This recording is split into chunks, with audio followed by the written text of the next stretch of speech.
Glamour ও figure সচেতন model ও অভিনেত্রীদের জন্য খাবারের বিষয়টি অত্যন্ত গুরুত্বপূর্ণ। তবে পছন্দের খাবার সব সময় স্বাস্থ্যসম্মত না হলেও সামনে পেলে লোভ সামলাতে পারেন না গ্ল্যামার কন্যারা। তবে গ্ল্যামার সচেতন চিত্রনায়িকা পরিমণি এই রোজায় সেহরিতে স্বাস্থ্যকর খাবার বেছে নিচ্ছেন। পরি তার সেহরিতে সাধারণ ও সহজপাচ্য খাবারই রাখছেন। ভারী খাবারের বদলে তিনি পান করেন 1 গ্লাস দুধ এবং সাথে খেয়ে থাকেন কয়েকটি পাকা কলা। জানা গেছে তিনি নিজের বাসায় পরিবারের সঙ্গে সেহরি করেন এবং পর্যাপ্ত পানি পান করতেও খেয়াল রাখেন। সম্প্রতি একটি অনুষ্ঠানে পরি তার সেহরির খাবার তালিকা নিয়ে কথা বলেছেন।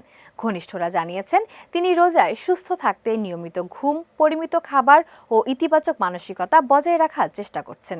কয়েকদিন আগে নিজের ভেরিফাইড ফেসবুক পেজে একটি ছবি ও স্ট্যাটাস শেয়ার করেছেন। ছবিতে দেখা যায় টেবিলে রাখা 1 গ্লাস দুধ আর পাশে কয়েকটি পাকা কলা।